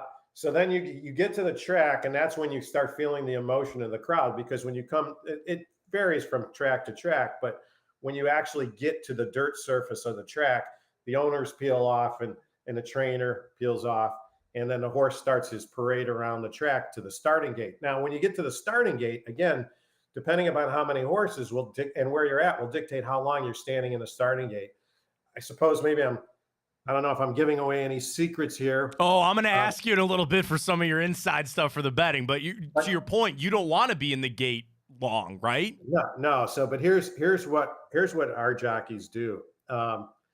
They've practiced so much on the horse, and they've done so much gate training on the horse that they'll have a certain tap that they'll do. So when the horse goes in the gate, when they're telling him you're not close to running yet, they might just be tapping him like this. Okay. And so that's a signal to the horse, relax, relax, relax. And then depending upon when it's time to start, and the jockey has to be watching the starter and seeing what's going on around him, he'll change the signal to the horse. And then right as the gun's about to go off, he'll change whatever he's doing, and he'll give the prep to the horse, the signal, get ready, because when that gate opens, you're going to fire, and then he's going to try and time it with a hit. So there's so much behind the scenes that people don't know is going on. Ken Miles joining us. Of course, we'll catch Seize the Gray on an earlier race on Saturday, but Derby coming up. Ken, kind of off of that, I'm not necessarily individual picks or something like that, but when you look at people that want to place a wager for Saturdays, there's something, I know some people might go, their recent races, how well have they done? I know the track surface is a very important thing for some people. Is there something that you really look at and you say that's a great thing about this horse that you think they're really going to have a strong push there on Saturday? Yeah, so there definitely is, because for a race like this, history shows that the jockeys that have been there the most and know how to maneuver their horses definitely play a role. And the top Kentucky Derby jockey, and he rides a number of our horses, is Tyler Gaffleone. And he's riding Sierra Leone, who's probably considered by most people the favorite in this race. Chad Brown is one of the top trainers. We've been fortunate. We've had him train for a couple of our horses, and he's just really top notch. The problem with Sierra Leone is he's in post position 1. Remember, there's 20 horses. And so that means he's got to fire out right when that gate opens. Now, again, if any jockey is going to be able to make this happen, it's Tyler. But if he doesn't get out just right, what happens is that field crushes in, And now Sierra Leone's going to get pushed way back. And again, as I said, they haven't run with this many horses. And so they haven't experienced all the dirt being kicked up on them. And it's a long race. It's probably the longest race these horses have run so far in their career. And so a horse like Sierra Leone, who's typically in the front, now is going to if he doesn't get that big start, it's going to be pushed back, and he's got a lot of dirt. On top of that, the forecast for Saturday looks like it might be rainy. So now that makes it even worse, because not only do you have dirt, but it's mud that's coming up, and it just changes the complexion. And by the way, on a muddy day, the jockeys, this is something I didn't know till we got into this, they'll wear 3 or 4 goggles. Oh, I've seen it where they've got like one down, one up top, wearing one, and then they got I don't know how you do that on a horse. It's really nutty. And you can imagine 20 horses kicking up a lot of mud. So Sierra Leone is definitely a strong horse. Fierceness, who's right now 5-2, a Todd Pletcher horse, has a real good track record in the rain. So he's a horse that I'm looking at. But I think you kind of just have to go with your gut on this. Okay. I do have a few picks, but trust me, if you want to have some fun in the Kentucky Derby, I'd say play some of the longer shots. Sure. And that's what we try and do, because we had a horse a couple years ago. His name was In Due Time. Again, this is so frustrating. We made it to the Derby. He got hurt a day before the Derby. We had to pull him out. That led in a horse named Rich Strike that nobody really knew about. He was 99-1. Trust me, that whole Saturday on NBC, Mike Tirico, and nobody was talking about this horse, Rich Strike, and he ended up having the biggest upset in the history of the Kentucky Derby. So anything can happen because these horses are so young. It is a lot of fun, and it's thing, I'm not into it like every day, but Ken, how do you not watch the Kentucky Derby on a Saturday, right? I mean, it's one of the biggest sporting events of the year. It's going to be a lot of fun. All right, aside of the horse, this is the stuff I really want to talk about. What are the perks that you get as an owner at the Derby? I got to know, what's it like being down there? Are you a big mint julep fan? What's the coolest thing about being an owner that gets to go to Churchill? I think the coolest thing, there's so many cool things. A parking spot? There's got to be a killer parking spot for you, right? Yeah. So there's definitely the owner's suite. Yeah.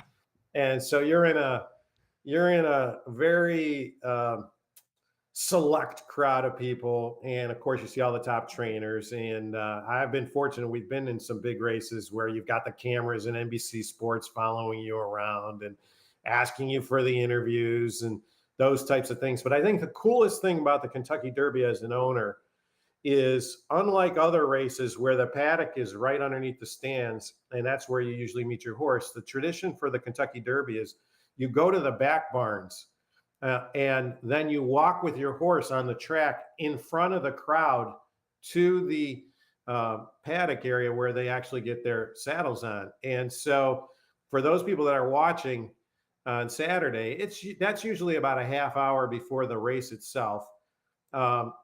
Trust me, there's no feeling like it, as those owners are walking probably a once in a lifetime walk.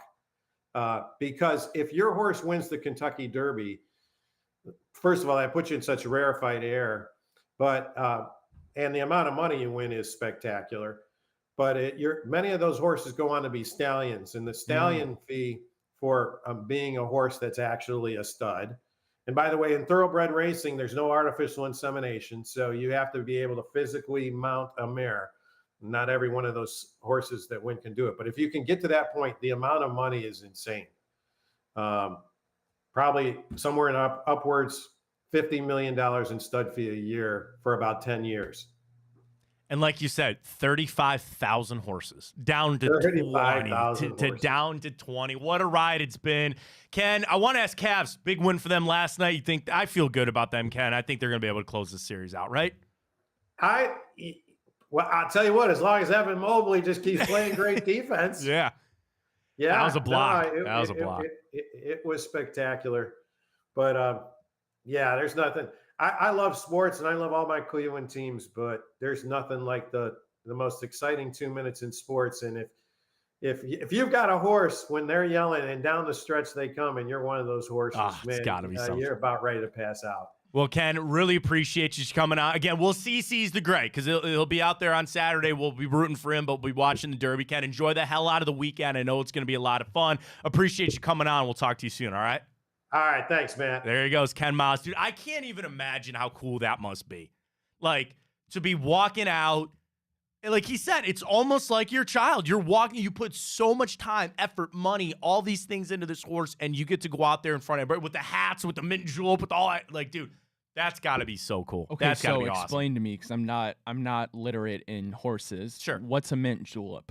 It's a drink. Oh, it's a drink. Oh, it has nothing to do with the horses. Oh, it's a drink. No, that is the official drink of the Kentucky Derby. Oh. So, like, okay, so there are people, and again, I think it is like Kentucky. Like, I've got, my sister-in-law went to the University of Kentucky, so she spent a lot of time there. When I tell you that down there, obviously, it is like the biggest thing in the world for them, because that's a big horse racing thing, and it's all that. So the official drink, and I think it's sponsored by Woodford, actually, of course, that makes a lot of sense, for a mint julep. So here's what it is. A simple syrup, white sugar and water. You need some muddled mint, a little bit of ice, and then you put your Kentucky bourbon over top of it. And that's what you make. So I know people that are really into the Kentucky Derby. They have Kentucky Derby parties, and they will just make mint juleps all day long. Wow. They are delicious. A little sugar, a little mint, a little bit of the bourbon there. So that's why I didn't know if they were like better, you know, in the owner's suite. Because the other thing about the Kentucky Derby, I should ask Ken about this. About, like, that is one of those events that if you're seen at it, like LeBron might actually be there because he's out of the play. I mean, you see David Beckham, you see Rob Gronkowski. I mean, you see, it's like the Formula One race. You want to be seen there because it is the Kentucky Derby. And I was talking to Ken all week, getting ready to go, and I wish so bad that Seize the Gray was going to make it, man. I would have been so great. Because Ken, again, owner of that horse, and we showed the graphic earlier, dude, he missed it by that much. That much. And then Ken did tell me, you know, we're a part of it because we're on the basically alternate list. And like he said there, they ended up having to pull out, but they're now all of a sudden they were on the nose there getting in. Because he also, too, I'll tell you this, too, Ryan. If, like, let's say, because Seize the Gray, Ken's horse, is out, and another horse drops out, they'll just run 19. They won't, like, find somebody else to make it 20. They'll just take a horse out, and that could happen between then and now. These horses are there. They're training. They're all that kind of stuff. It's so interesting. So I really appreciate Ken coming on. There's so much of that insight that I think is really interesting. And I was like, even just last time Ken and I were together just talking about it. Dude, there's so much. Again, I'm with you. I'm not as big of a horse person as some, but it's like, I think that it's interesting. And again, to get this horse, who's still an animal, with millions on the line to go, I hope this is your day, buddy. I hope this is your day. Best of luck. You know, you could do all the training, get out, slip out of the gate, not have a good morning. You could wake up on the wrong side of the barn, buddy. I don't know. And you're just not having that day, but it's super interesting. So I appreciate Ken. So again, watch Seize the Gray in the earlier race there on Saturday. It'll be on NBC, so I'll be watching that. It's going to be a lot of fun. All right, let's catch our final break of the morning. When we come back, we will run through Time Hop, get to our boost tonight for the Guardians, wrap some things up with the Cavs. And Ryan, I know you sent this out this morning. ESPN's 100 best steals and fits. 2 were on the list from Matt Miller for the Browns. We'll tell you about that coming up. Plenty to get to. Fontana Show right here on Big Play. Well, how do they know I'm doing this? Did somebody leak this out? It's social media. Oh. It's just, that's the way social media works now. I thought maybe you were just running that yap.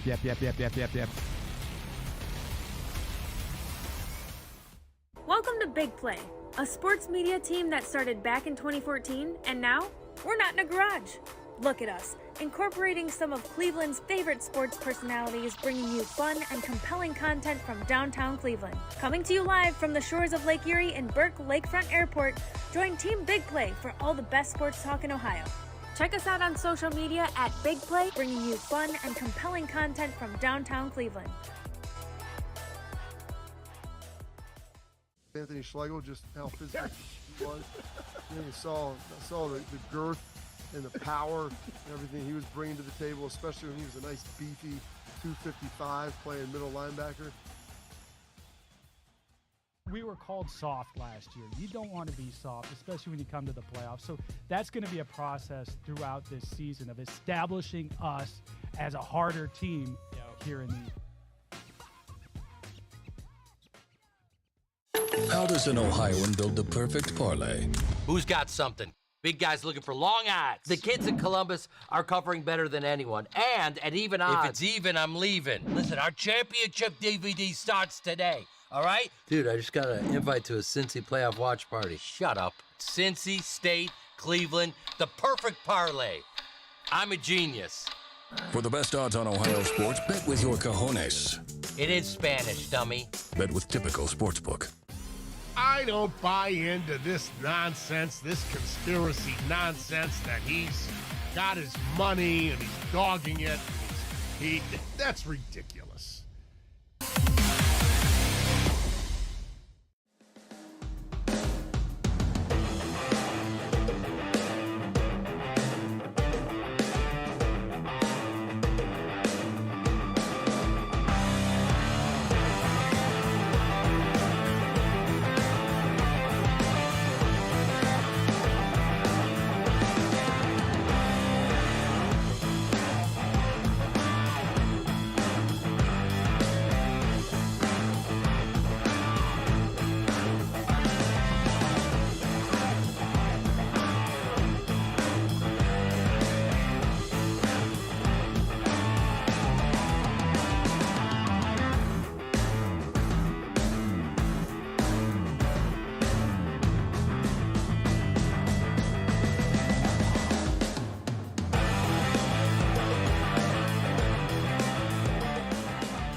All right, let's get to a little bit of time hop. Several movies for you today, Ryan. I feel like we've been on a cold streak there with the movies, but let's get to it. We head on back on the 1st of May. Congratulations, we made it. It's your favorite month of the year. Is it May? Maybe, I don't know, July. I love the 4th of July. I love when it's warm. June or October for me. June. I get a lot of things in June. I have my son's birthday, my birthday, now Father's Day, and my wedding anniversary. All pretty much week after week. That's pretty much how that goes. So I love June, but October, something about October. I love the fall. You're into football. Yeah. It's the best beer season of them all out Halloween. there. Halloween's one of my favorite holidays, so it's out there. But if you love May, congratulations. We made it. Always a beautiful month. Let's kick it off 1st of May, including 1 year ago today, it was announced the Browns picked up Jed Wills' 5th-year option. So we talked about Greg Newsome yesterday. The deadline was coming up, and I tweeted the same thing about Jed Wills 1 year ago. Of course they were going to do that. And Jed Wills is so polarizing with Browns fans. I'm here to tell you you could do worse at left tackle. Now, I know he got hurt. He's got the injury starting to pile up, and you had to put Garen Christian in there. And he played well, but that's another, like, under-the-radar type thing for the Browns is what are they going to do with Wills, Conklin, and DeJuan Jones? So they signed Brian Allen yesterday. He's a center from the Rams. He's played a lot of games. So I tweeted out the career starts of all the Browns' offensive linemen, even the backups. You're deep. You got a lot of guys in that room. But you got to figure out, you can't play them all. And what they do and maybe a future deal, like, I'm not writing off that Jed Wills is not your starting left tackle of the future. If you want to keep DeJuan Jones over there, then you're going to have to do something with Conklin. People want to flip DeJuan Jones over. Maybe this is the year to do it. I mean, those are all the questions that Andrew Berry and the coaching staff, they're going to have to get figured out. I forgot about this, Ryan, that 4 years ago today, Emmanuel Clase was suspended 80 games by Major League Baseball for a PED violation. I forgot about that. I did forget about that. Yeah, I mean, he was early, right after the Corey Kluber trade, the key piece to all of it, but he did miss the 80 games for the PED violation. Remember when the Browns signed Vince Young? Did that this day 2014. He was only here for the offseason as he was trying to come back in the NFL. I don't even think he made it to training camp. I don't remember, but I didn't know that. They did sign Vince Young this day 2014. He would not work for the Grid, though, because he never played a game with us. This day 2000, Barry Bonds becomes the first player to ever hit a home run into McCovey Cove. They just opened that stadium. If anybody was going to do it, it'd be Barry Bonds. Think he should be in the Hall of Fame? Yeah. Okay. I go back and forth on it because he is arguably the greatest baseball player ever. 7-time MVP, home runs, all that, steroids. I mean, it is what it is. This is kind of creepy and weird, but it is what it is. Do you know who George Mallory is? He's one of the first people to ever climb Everest. He unfortunately passed away on Mount Everest. Ryan, this day, 1999, 75 years after he disappeared, they found the body of George Mallory on Mount Everest. 75 years. Was somebody just... I don't know. They just stumbled on him. Is that a rock? Oh, my God. No, it's George Mallory. Well, you ever read about that? About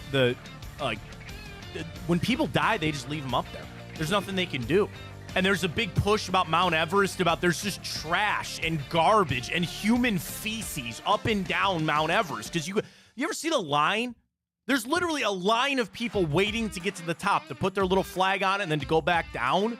Like, I'm out. I don't want to go up. I don't want to go down. I don't want to go down to the bottom of the ocean, and I don't really want to go to the top mountain. The only reason you do that is to tell other people that you climbed Mount Everest. You get up there, you take a picture, and that's it. I think I'm good. I'm not a very adventurous person, as you can tell. I don't want to skydive. I have no interest in bungee jumping. I guess if I really had to pick one, I would say climb Mount Everest, but I really don't have. I want to go see the pyramids, dude. Seeing that, oh yeah, that'd be cool. That'd be really cool. I've been in a... But that's cool. You're on the ground. You're just looking at the pyramids. I've been in a... what's the word I'm looking for? Like a... I don't know. Gosh.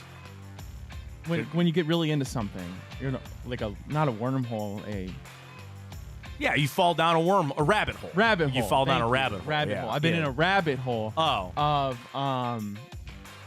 how they built the pyramids. His name's Billy Carson. Okay. He's a physicist, but he knows like so much stuff. Like he's read all the ancient tablets. Yeah. All the books. And I'm telling you, man. Do you know what the Anunnaki are? No. I'm not going to get into it. I'll look quick. into it. Now. They were basically the group of aliens that were here. Oh, that built the pyramids. 20, 30,000 years ago. Well, no, humans built the pyramids, but they had the equipment and the they technology. had the knowledge of able to do it. Very interesting. I'm all for it. This day, 1991, Nolan Ryan becomes the oldest player in baseball to throw a no-hitter at age 44, and it was his 7th no-hitter. My favorite thing about Nolan Ryan, do you know he never won a Cy Young? Never won a Cy Young. I think I did know that. Because he walked too many guys. He just threw gas all day and walked too many people. Speaking of records, this day, 1991, Ricky Henderson stole his 939th base, breaking Lou Brock's all-time stolen base record. I don't think that will ever get touched from Ricky Henderson. This day, 1980, Dallas was granted an NBA expansion team. I gotta say, I think the Mavericks are one of my favorite names in basketball. I like their color scheme, and I like their name a lot, the Dallas Mavericks. This day, 1947, the Indians announced that all of their games will be played at Municipal Stadium. They abandoned League Park, where they had been playing their weekday games up until then. It's funny, that is not the only League Park reference we'll get to. Could you imagine playing your weekday games somewhere and then playing your weekend games somewhere else? For everybody bitching about the stadium usage, they have a heart attack. Wait a minute. It's not been Progressive Fields only open Friday and Saturday and Sundays? Yeah, they play their other games over at, Crusher Stadium out there in Avon. I wish I could go see Polo Grounds if it was still around. Oh, the Polo Grounds? Yeah. Well, League Park, still go see that. It's a museum now. They play some games there. This day, 1931, the Empire State Building opened. Been there, seen it, pretty cool. Makes me think of Elf. I don't know why. Speaking of League Park, it opened this day, 1891. Cy Young and the Cleveland Spiders beat the Reds 12-3, opening League Park this day, 1891. This day, 1840, the first ever postage stamp was sold in England. What did they do before that? I guess you just got to walk it to people, or you just have something to drop off. Speaking of wormholes, rabbit holes, there's a Reddit about... I get these reels on my Facebook more than anything about weird questions. And the question was, if you transported somebody from 1924 to today, what is one thing that they just could not fathom? And people talked about how many airplanes are going up there. Internet. the internet, and they said how fast information goes. Yeah. Where back in the day, you have to wait for the mail to show up. You had to mean, wait for a newspaper, and now it's just all here on our phone. Everything. Today, you get more information and see more faces in a day than they did in their lifetime. Right. All of that. Scrolling through. What else? Cars. One of the things people brought up, how casually we dress. Back in the day, you were dressed to the nines every day. Like, that's what you wore. Now it's sitting here in a Bet the Over t-shirt. That's how it goes. Imagine explaining crypto. Dude, imagine explaining social media. Imagine telling people that you make a lot of money by posting videos somewhere. So we're just doing all that. I mean, it is what it is. All right, very happy birthday goes out to former Browns offensive coordinator Alex Van Pelt, former Browns cornerback Corey Fuller, Curtis Martin, Wes Welker, Bradley Roby, Miles Sanders, Chet Holmgren, and Tim McGraw, all celebrating birthdays today. All right, I got 4 for you today. Okay. Why were you smiling? No, I mixed up. I was going to say you mean the fake Cleveland fan, but that was Paisley. That's Brad Paisley. Brad Paisley, I will maintain, is a fake Cleveland fan. Tim McGraw, I don't know who he's a fan of. Is he still married to Faith Hill? No Is that idea. a thing? Is that a thing? I don't know. All right.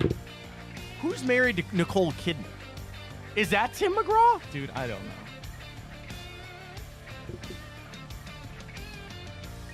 No, he's married to Faith Hill. Who's married to Nicole Kidman? He's Urban. That's it. Okay. That's it. That's how that goes. All right. 4 free today. 3 movies and a television show. So we start. First 2 are kind of like fringe. I don't know. We'll see. This day, 2015.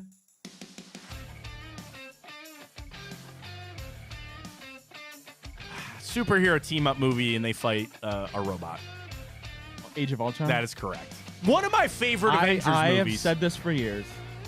The most underrated MCU film there I would agree with that. You got the introduction of the Flash and Scarlet Witch. I think it has the hardest line. People talk about Thanos' lines. Yeah. How, I'm inevitable. Or, Yeah. he has the most sick lines. Yeah. Dopest line in the MCU is the end of that movie when Ultron is talking to Vision, and he calls Vision, he says, "You're so naive." And then Vision responds with, "Well, I was born yesterday." You got Vision? Dude, come on. I think the plot of that one. It was so sick. You got Claw. You got Andy Serkis in there as Claw. Ultron. I would agree. You and I are on the same page. Spader killed it. Dude. Just killed it as Ultron. Yeah, he did. Had to kill the other guy. He did. Had to cut my way out. So I'm with you. I love Age of Ultron. It's a good one. All right, this one's a little off. This day, 2009. Another superhero movie. Not Avengers.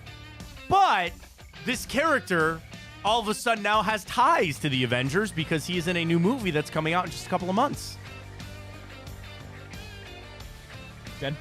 Wolverine.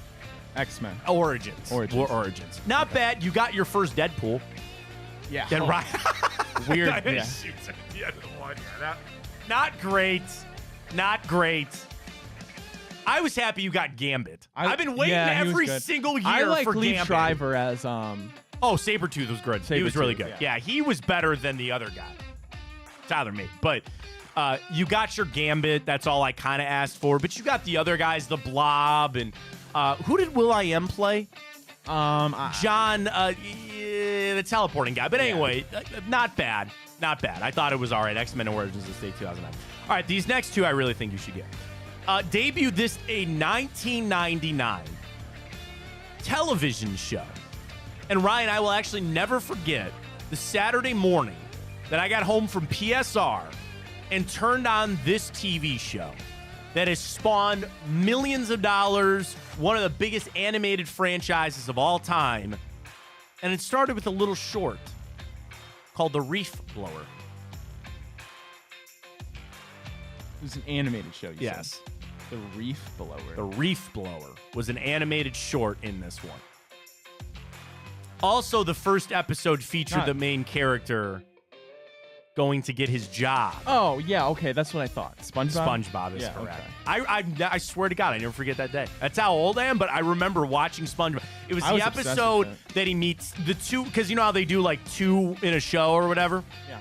It was him getting the job at the Krusty Krab. Yeah, with all the Neotoads. Yeah. Or what are they called? Neotoads? Neotoads, I think. Something I like know what that. you're talking about, yeah. With that spatula. Yeah. The song. And then of course. was it the pizza one? No, he meets Sandy. Oh, okay. He meets Sandy because the water. Remember, he's in there and he's like, I need it. That was one of the first ones. I think that was the first episode. Because then in between was the reef blower. I don't need it. I don't need it. First SpongeBob episode. Yep. SpongeBob applies for the job of the Krusty Krab. Then in between, it was silent, but it was the reef blower, and he blows all the stuff onto Squidward. And then he finally meets Sandy Cheeks for the first time.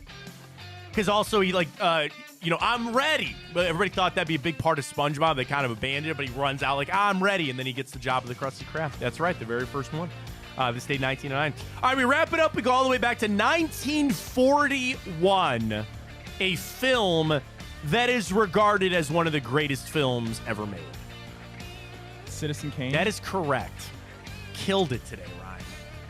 Weren't so good on the grid today, but man, you killed it on Rosebud, right? Rosebud is correct. Orson Welles. Good flick. Long. I mean, I've never long. seen it. I had to watch. I was a film studies minor, Ryan, in college. So. Yes. Do you know what mise en scène is? Mise en scène? No. Yes. It's when you still frame a shot, and it's the breakdown of what is in the shot.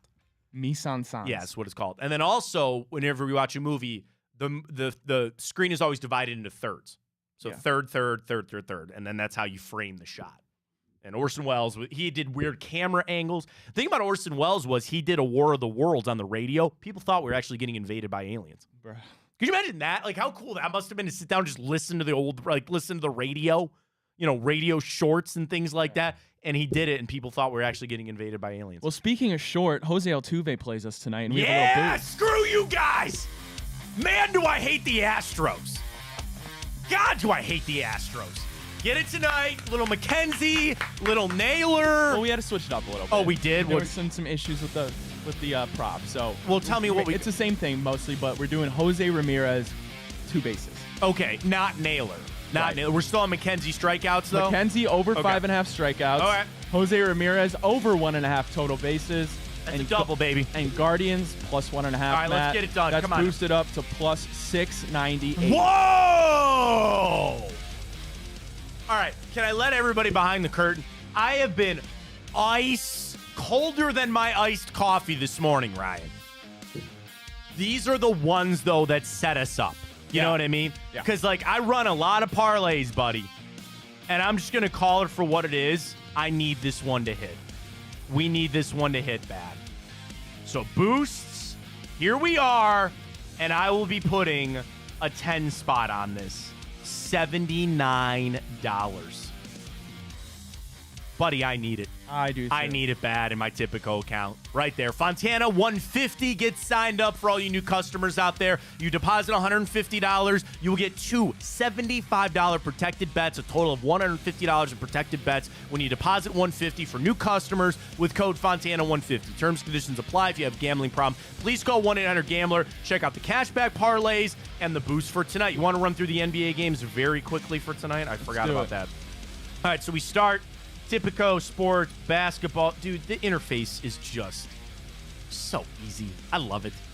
13.5. Boston, Miami. And 3.5 Mavericks, Clippers. All right, quickly. Heat, Celtics.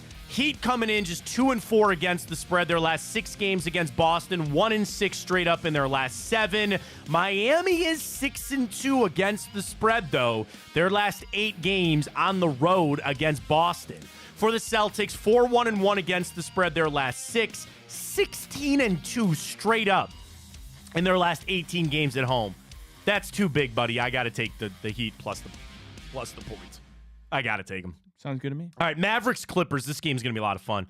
Mavericks are a 3.5-point road favorite. Dallas, 12-5 against the spread their last 17 games, but they're only 4-8 against the spread their last 12 games against the Clippers, only 2-4 straight up in their last 6 games against the Clippers.